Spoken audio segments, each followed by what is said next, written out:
evening, good afternoon, Earthlings. We meet again. And I've caught him in between bongs, hopefully. But this might be a slightly longer video because I wake up this morning and, as usual, there's a ton of stuff that's hit the news. I'm going to start with, because there's a really big thing that Chris Ship, from, I think he's the royal correspondent for ITV, tweeted a private letter that the Queen sent, well, Sir Edward Young wrote, and sent it to relevant authorities about Harry's security. I presume Chris got this from court documents, court case that Harry brought, so now everybody can see. It's really bad for Harry, that's what I think. I'm going to start off with a really weird blog that I came across called The Mary Sue. I'll put a link in the description, and I thought some of you might find this amusing because it's an unusual name, isn't it? The Mary Sue. And I thought that rings a bell. I know that name, and it was driving me crazy where I'd heard it before. Anyway, they've done this whole article criticising The Crown, the latest, season 6. How boring it is, how much they go on about Princess Diana. They dedicated the whole of the first half of the last lot to Princess Diana, which, yes, they did, and how it's unimaginative and everybody knows the history anyway. Oh, and then the last 3 are going to be about boring Catherine, ugly Catherine. Oh, well, I'm exaggerating, but it came across as particularly snarky. So I went on the Mary Sue site and I searched it for Meghan Markle, and guess what I found? A ton of bitchy puff pieces in favour of Meghan, including which, some of you may remember from last year, they did an article linking me, Yankee Wally and Elon Musk. Well, I feel privileged to be linked to both such legends. And I'll put a link in the description to that one. Apparently I do videos every day, conspiracy theories about how Meghan Markle was never pregnant. Sorry, but those of you who watch me, I don't touch on that subject and I don't do that. But I did criticise a journalist called David Gilbert, who had repeated names and private information of YouTubers in an article. And he said he got the information from Chris Boozy's, that weird report things, school report things that he made. So I'll let you read that one, make your own minds up. But I thought it was quite interesting that they're doing this snarky thing of boring Catherine, boring William, who cares anyway? Well, I was there at the Abbey last night, a lot of people care. And there were a lot of Americans around me, and they were just in awe. And I did ask 2 of them if they knew what was going on, and they said, yeah. And I said, what are you here for? And they went, to see Catherine. Right, Chris Ship. I really like Chris Ship, actually. He comes across as a very, very friendly kind of guy. He tweeted an excerpt, I think, of a letter written by Sir Edward Young, who I think was the Queen's private secretary, on behalf of Her late Majesty, to say that it was of paramount importance to her that Harry and his family would receive security, adequate security, after leaving the royal family. But equally, that Her late Majesty understood the restrictions and that the decisions were not down to her or her family, that they were down to the Home Office. She also, in the letter, emphasises Her Majesty and her family members are all extremely concerned for Harry and his family to have security in light of recent past events, probably the Princess Diana, and how things can go terribly badly wrong. Well, I'm astonished. Did anybody show that letter to Harry before he decided to start this really expensive legal tantrum on a global stage? Because if they did show him that letter, didn't he call Sir Edward Young the bee, the wasp, or the fly, or something in Spare? My copy of Spare is back home, and I'll look it up. I think he called him the bee, didn't he?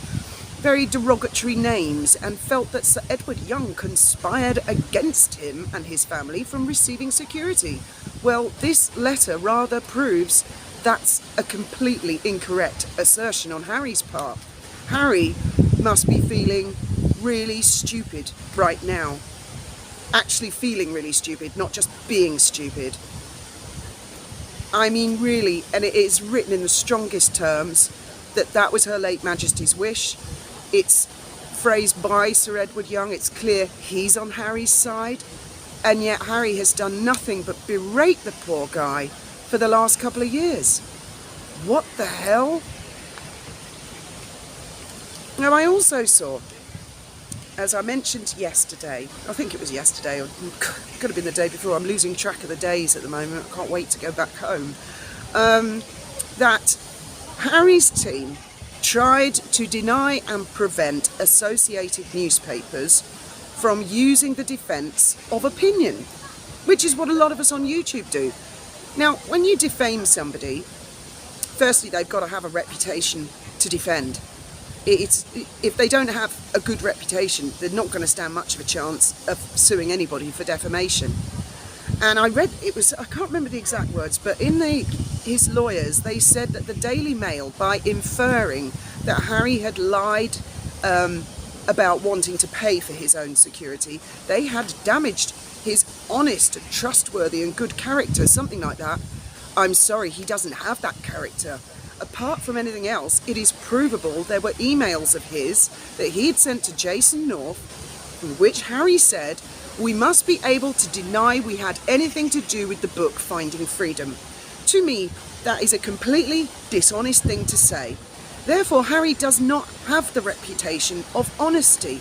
He is quickly and thick and fast developing the reputation of somebody completely dishonest. That is not only my opinion, that is in the records of the Court of Appeal, that he said we have to be able to deny any involvement in this book. Speaking of lies, I see Piers Morgan tweeting gleefully and calling Omid Scobie a liar, because Omid Scobie swore on his family's life that he never put those names in a manuscript. Now he's admitted, yes, there was an earlier manuscript that was sent to Holland, and that's how those names came out. I mean, it's telling lies. Everybody lies, okay? We all lie. Anyone who says they've never told a lie in their whole life is by definition a liar. We all lie for different reasons. Your best friend says to you, "Does this make my bum look big?" What are you going to say? You try to be nice. We tell lies to try and help friends out or help people out at awkward moments. Some lies are massive, some lies are small. But it seems to me that Harry and Meghan tell massive lies all the time, and they do it in the world press. One of the biggest lies being, did Meghan ever say anything about racism on Oprah? Come on, come on. So, what do you make of the letter that Her Late Majesty sent? I can see some people it's ruffling their feathers because they're thinking, oh, the Queen wanted the taxpayer to pay for Harry's. That's not what the letter says. The letter says that she wants adequate security, and he is receiving security, as I understand it, when he performs royal duties, when he's on Crown property, presumably when he's on private royal property. He will receive security. He has made a huge hullabaloo about nothing, and he's actively making an even bigger fool of himself. I can't believe his lawyers even standing up and saying the sorts of things that they're saying, that he felt driven out. I mean, what legal basis is that? How Harry felt? He felt driven out. A judge isn't going to be interested in that. A judge is going to be interested in legalities, legal points. Now, some of the sugars have said on X that this is going to go to full trial. Oh, it's all going to full trial. Well, every case is going to full trial next year. Well, that depends on whether Harry wants it to or not. That depends on if he's got enough money. And court cases, certainly in the UK, I'm not so sure about other countries, but I assume it's the same sort of situation. Court cases are actually part of the evolution of the law itself. That's why they're so unpredictable, because it's down to the judge and the court how they interpret the law, what precedents are presented by the defence and by the plaintiff. And then the judge decides which precedent he or she wants to apply. Juries as well. And you do get civil juries. They're quite rare, but they do exist. His popularity at the moment in the UK is pretty plummeted. If he were to have a civil jury, I wouldn't like his chances at all.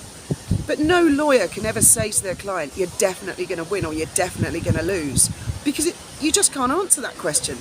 It actually is the ultimate form of gambling, suing anybody, and a very expensive form of gambling at that, because you just don't know what the outcome's going to be.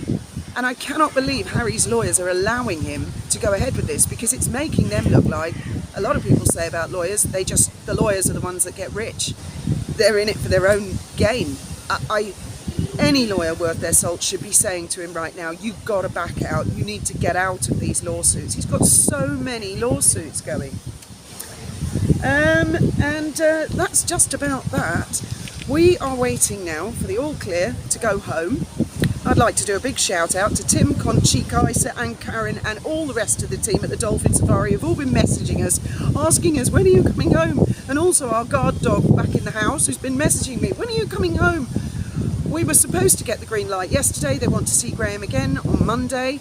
And then hopefully after that, we will get the green light to go home. We are missing the dolphins. We're missing the Dolphin Safari. We're missing our cat. We're missing our house. We're missing our boat. We're missing Gibraltar, and we're missing Spain terribly. So hopefully at some point this coming week, we will be home. There's no place like home. I do love London.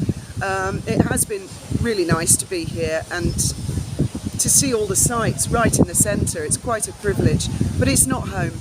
And obviously we're staying in a hotel, and that's been over a month now. Anyway, your thoughts and opinions are welcome, because hopefully I will be able to read them soon as I'm outside of this ring of steel. Thank you very much for listening.